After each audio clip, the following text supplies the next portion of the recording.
મુસ્લિમ મતદારોના દિલ જીતવામાં આમ આદમી પાર્ટી સફળ થતી દેખાઈ રહી છે અને ભાજપે સ્થાનિક સ્વરાજ્યની ચૂંટણીમાં મુસ્લિમ ઉમેદવારોને ભાજપના મેન્ડેટ આપી મુસ્લિમ મતદારોને રીઝવવાનો પ્રયાસ કર્યો છે, પરંતુ આમ આદમી પાર્ટી માટે મુસ્લિમ સમાજના આગેવાનો અને મૌલાનાઓ મેદાને આવતા હવે મુસ્લિમ વોટર્સ આપ તરફ ઢળે તેવી સ્થિતિ જોવા મળી રહી છે. કારણ કે ગુજરાતમાં વિવિધ સ્થળો પર મુસ્લિમ સમુદાયના આગેવાનો અને મૌલવીઓ આપને મત આપવાની અપીલો કરી રહ્યા છે, તો બીજી તરફ કેટલાક વિસ્તારોમાં ફતવો જાહેર કરી આમ આદમી પાર્ટીને વોટ આપવાના બેનર પોસ્ટર પણ જોવા મળ્યા છે. તો આવો વિગતે સમજીએ કે મુસ્લિમ મતદારોના મામલાના રાજકારણની અને આમ આદમી પાર્ટીના જવાબની. નમસ્કાર, હું ચિરાગ વર્ષાબેન, આપ જોઈ રહ્યા છો સ્વમાન.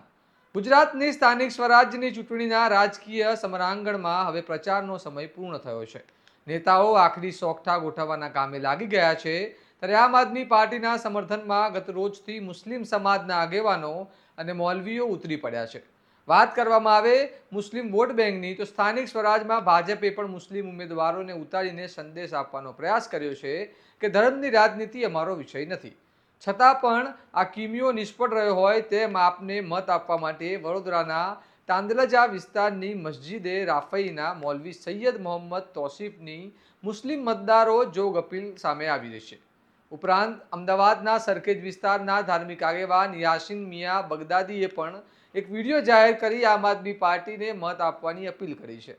સાથે જ અમદાવાદ સહિત ગુજરાતના કેટલાય વિસ્તારોમાં બેનર લાગ્યા છે કે વો અશાન ધારા લાએ, वो यूसीसी एनआरसी लाए, हम आम आदमी पार्टी को लाएंगे અને कौम की वफा कौन करेगा આમ આદમી પાર્ટી જેવા લખાણ જોવા મળે છે.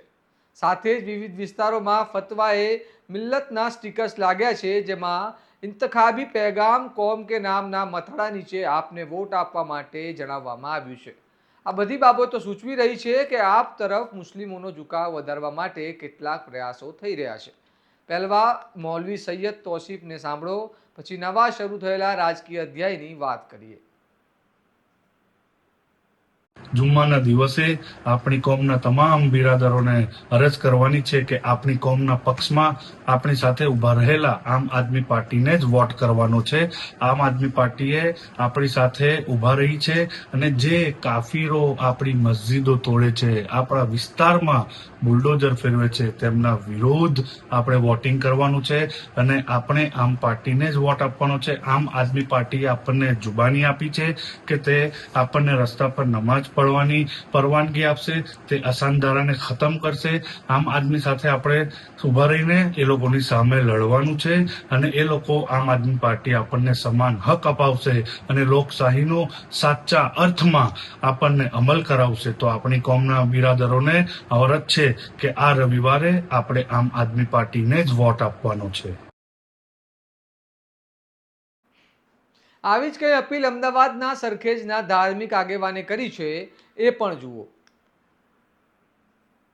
अस्सलाम वालेकुम वरहमतुल्लाहि वबरकातुहू। मेरी तमाम मुसलमानों से गुजारिश है कि इस मरतबा हम आम आदमी पार्टी को वोट करें। अगर आम आदमी पार्टी को हम वोट करेंगे तो जो ये आसान धारा के मसले चलते शायद हम इससे बच जाएंगे।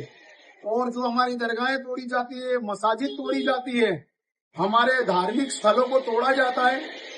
और ये नमाज के ताल्लुक से कि आम आदमी पार्टी ने कहा है कि ये जो नमाज के ताल्लुक से जो मसले होते हैं, अगर हमारी सरकार बनी तो हम किसी भी जगह पर नमाज पढ़ने से किसी को नहीं रोकेंगे और ये आसान धारा का भी मसला खत्म हो सकता है। जो आज ये आसान धारा का मसला चलता है, हमारी दरगाहें तोड़ी जाती है, हमारे मदरसे तोड़े जाते हैं, तो अगर आम आदमी पार्टी की सरकार बनती है तो हम ये सारी चीजों से बच सकते हैं। तो इंशाअल्लाह हम कोशिश ये करें कि आम आदमी पार्टी को जिताया जाए और आम आदमी पार्टी के अंदर वोट किया जाए इंशाअल्लाह।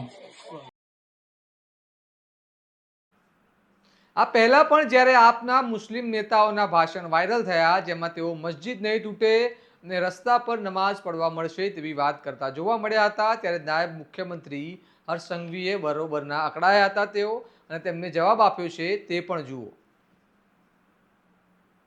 એમાં એક બે ઉમેદવારોના વિડીયો મેં જોયા.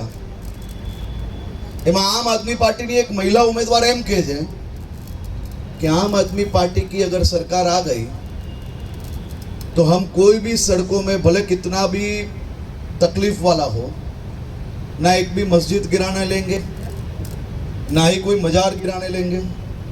हम सड़कों पे बैठ के नमाज पढ़ेंगे। શું આ કાયદો આપણા બાપનો છે ભાઈ? અને આ મારી ભારતીય જનતા પાર્ટીનો એક કાર્યકર્તા બી જ્યાર તક એના શરીરમાં લોહી હશે ને ત્યાર તક બી ગુજરાતના નાગરિકો જોડે અહિત નહીં થવા લે, ગુજરાતમાં અશાંતિ નહીં ફેલાવા લે, ગુજરાતમાં કાયદો નહીં જ તોડવા લે। કોઈના બાપની તાકાત છે કે ગુજરાતમાં કાયદો તોડે? ભારત માતા કે हमारी सरकार बनसे हमें आम कर नाखशो। अरे मुंगेरी लाल के हसीन सपने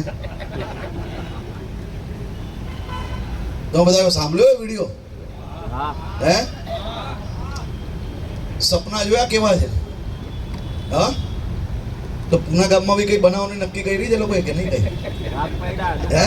દુકાનોના ભાગ પડ્યા, એટલી રેશમી કાર્ડ અમે હપ્તો લઈ, એટલી આ છે માફિયાના ભાગ પડ્યા, બધાય ભાગ પણ નહીં। 11 દુકાનો ભાગમાં ના, લઈ પણ આજે 2-3 ઉમેદવારના મેં વિડીયો સાંભળ્યા, એમ કઈ પુના ગામમાં બી બનાવવાનું વિચારે છે કે શું આ લોકો? હા, જરા પૂછજો કે અમદાવાદના જે ઉમેદવારોનું આવે છે એવું કે તમે બી પ્લાનિંગ કર્યું છે અમારા પુના ગામ વિસ્તારમાં કે શું? આમ હવે રાજકારણમાં ભારે ગરમાવો જોવા મળી રહ્યો છે અને આપને સવાલો થઈ રહ્યા છે કે તમે રસ્તા પર નમાઝ પડવા દેવાની છૂટ કેવી રીતે આપી શકો અને કેવી રીતે ગેરકાનૂની કામને કાનૂની કરી શકો। પરંતુ આપે હવે બચાવ શરૂ કરી દીધો છે અને આપના નેતા સાગર રબારીએ મીડિયા સામે આવી નિવેદન આપતા આખા ઘટનાક્રમને ગંદા રાજકારણનો હિસ્સો તેઓ ગણાવી રહ્યા હતા। આમ આદમી પાર્ટીના ગુજરાતના પ્રદેશ નેતૃત્વમાં એટલી તો સમજણ છે કે આવા કોઈ વિભાજક બેનરો એ જાહેર રીતે મારે નહીં। અમારા પેજ બ્લોક કરવા પાછળનું અને રીચ રોકવા પાછળનું મુખ્ય કારણ જ આ છે કે આ 2 દિવસ આવતીકાલે મતદાન પૂરું થાય ત્યાં સુધી એ બે રોકટોક પોતે આવી અફવાઓ ફેલાવી શકે, પાર્ટીને નુકસાન પહોંચાડી શકે, મતદારોને ભ્રમિત કરી શકે, એને માટેના આવા અનેક ષડયંત્રો, આવા અનેક બેનરો, અનેક પત્રિકાઓ આવતીકાલે સાંજે 5 વાગ્યા સુધી આપણને જોવા મળશે। તો તમે સાંભળ્યું તેમ આપનું કહેવું છે કે આ ષડયંત્ર છે। તો સવાલ એ છે કે મુસ્લિમ મતદારોને આપને મત આપવાની અપીલ કરવામાં આવે છે તો આપ શું એવું કહેવા માંગતું હશે કે ના ભાઈ ના, અમને મત નહીં આપતા હો? રાજકારણ છે ભાઈ, જે હોય તે, કોઈ કહે નહીં અને કોઈ કહે કદી હોય કે નહીં। તો જોઈએ હવે મુસ્લિમ મતદારોના મત મેળવવામાં આપ કેટલું સફળ થાય છે। મુસ્લિમ મૌલવીઓ અને આગેવાનોની આપને મત આપવાની અપીલ કેટલી કામ કરે છે? તમને શું લાગે છે? અમને કમેન્ટમાં જરૂરથી લખજો અને આ પ્રકારના વિશ્લેષણાત્મક સમાચાર માટે તમારા સ્વમાનને લાઇક, શેર અને સબસ્ક્રાઇબ કરવાનું ભૂલતા નહીં। નમસ્કાર।